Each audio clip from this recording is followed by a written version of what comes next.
Now the other type of cheesecake that we're going to make comes from the 14th century. It's from a form of curry and it's called the sambucade.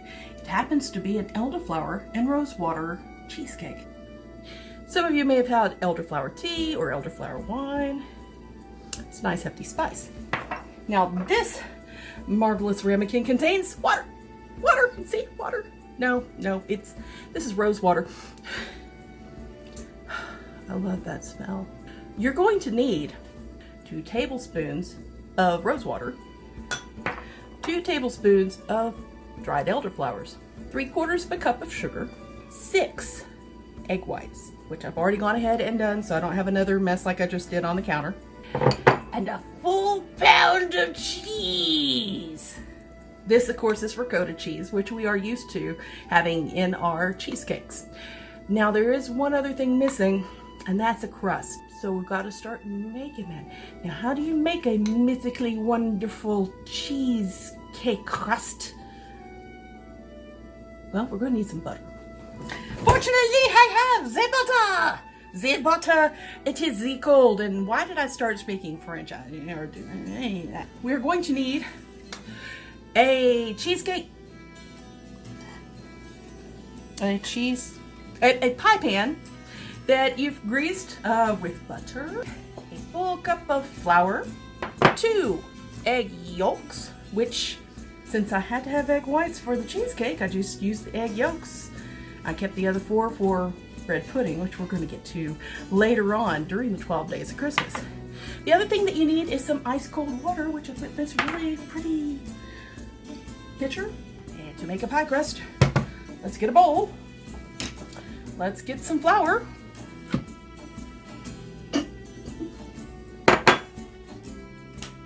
Let's put in our cold butter.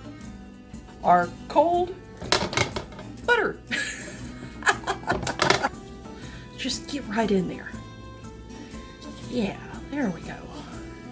And of course you're going to need a little bit of water to get this all to come together.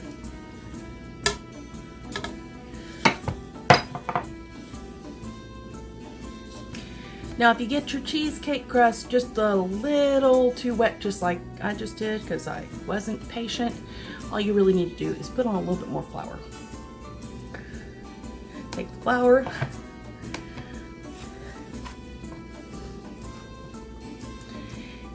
I know we're told we need to roll it out, but I love using my fingers. We're going to take our cheesecake pan and we're going to just lay the crust right in there to the edges. It's not pretty, but it doesn't have to be pretty. It all eats, as they say in my family. Obviously, we know something about that. Now that my pie is properly encased in pan, nice pan that matches my crock that's over there, we're going to go put it in the oven. So while we are waiting for the crust to cook, let's go ahead and assemble our ingredients. And they're probably going to be a little easier to put together than the SAVILLUM ingredients that we just handled. So let's start off with our pound of ricotta cheese. I don't know why I borrowed that either. Take and put it into the nice, huge ceramic bowl here.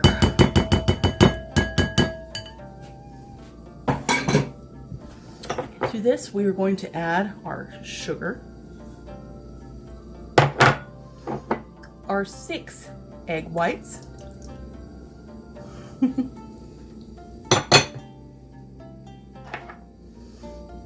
our heavenly rose water, and our elderflowers. Now, some people like to stir with a wooden spoon since that will be a period implement, but I love my spatulas.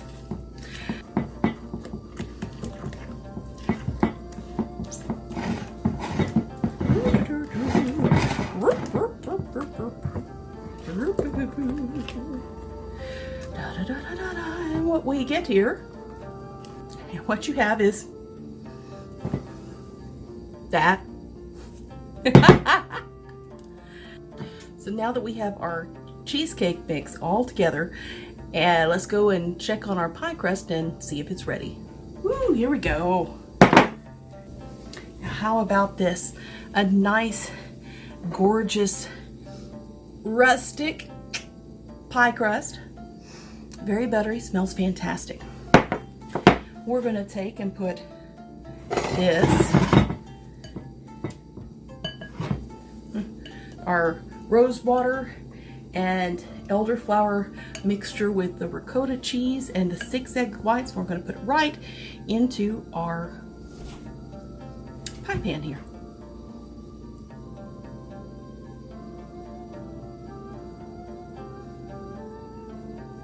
Oh, that smells lovely already.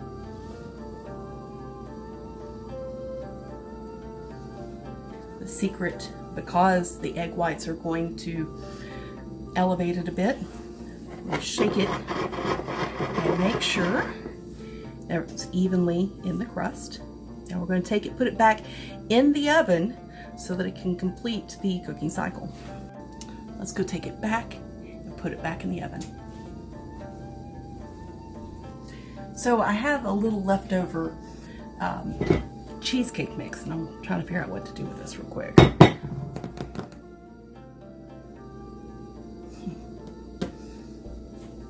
Oh. So here's the deal.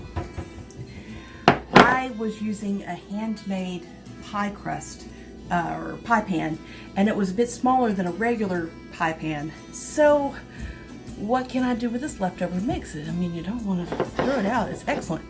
So I'm going to take one of my French onion soup mugs, which is oven safe, and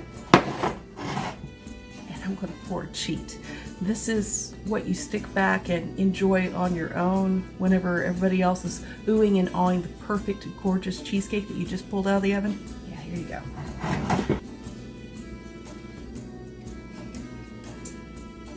So, yeah, mug of cheesecake, anyone? So now it's time for us to check on our SAVILLUM.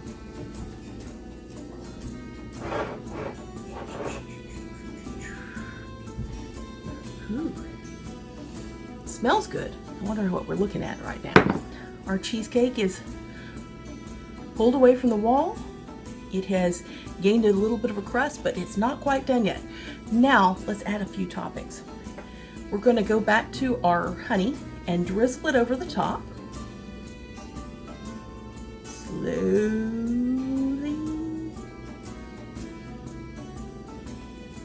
Now we're going to take something that was very available during Roman times, though not in a tin like this, poppy seeds. And we're just going to put a light sprinkling of poppy seeds over the top.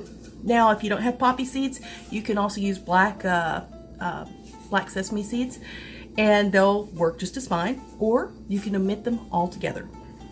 This time we're going to leave the top of the pot off and put it back in to go right into the heat again.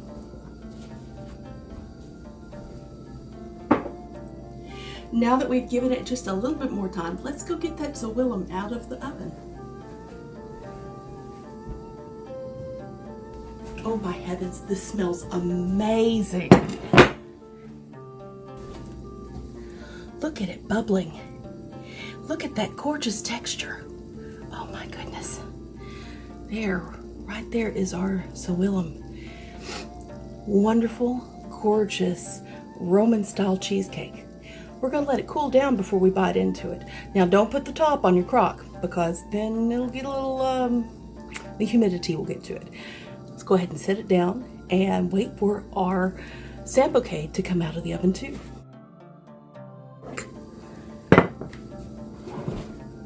Now that we've let it sit for about 15 minutes, let's try seeing what our SAVILLUM is like.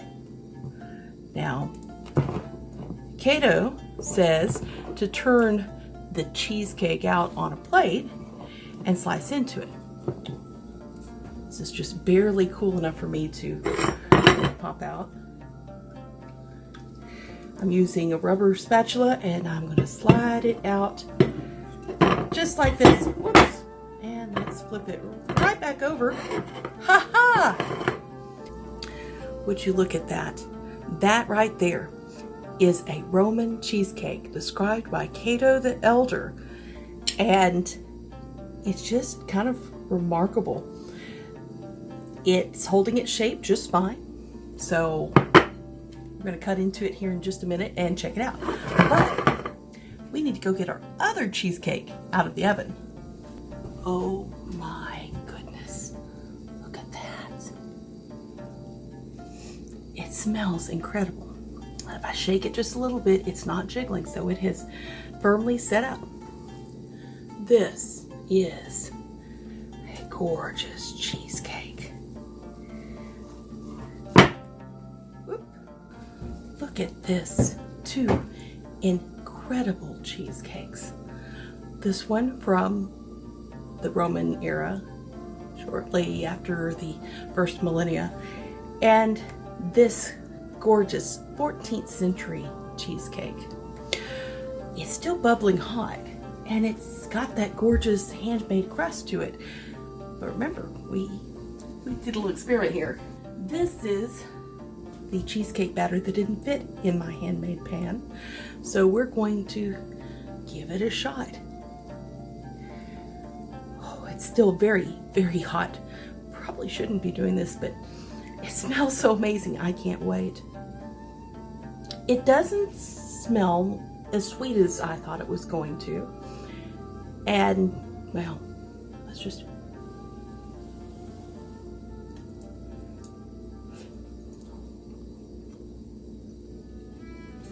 Oh, wow.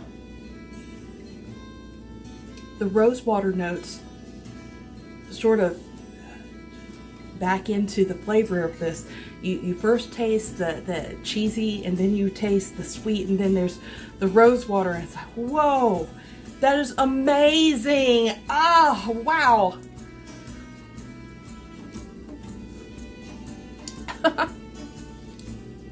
If you think these dishes are incredible, just wait till the other grand chefs get a hold of you for this 12 days of Christmas that we're sharing together from our kitchens. I hope you've enjoyed this segment.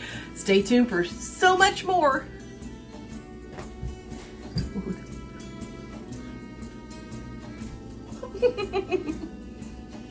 It's so good.